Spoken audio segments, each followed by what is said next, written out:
Jaguar really do have a battle on their hands. As if to rub salt into the wound, there's another Japanese car that's just taken off in the States.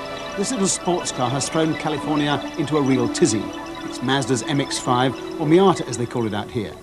Came out last March and now everybody wants one. People are queuing up to get their name on the list.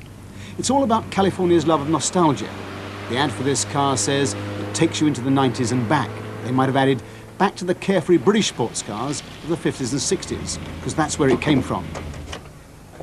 Indeed, the behind-the-scenes story of this car is quite extraordinary.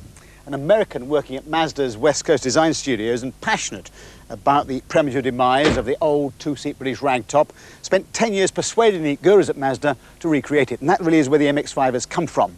So it's rounded rather than wedge-shaped in the current idiom, it's front rather than mid-engined, and it's conventional rear-wheel driven.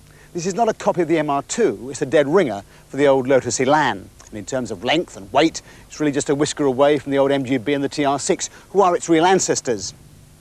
The engine is a deturboed version of one of those used in the 323, which gives a brisk rather than exciting performance, 0 to 6 in about 9 seconds, top speed about 115 miles an hour. Certainly not a purist sports car because it's far too refined, but I think it'll sell like takeaway pizzas when it gets to the UK because it's everything you want in a sports car. They like to drive, it's fun, it's very forgiving, above all it's affordable. I only wish it were British.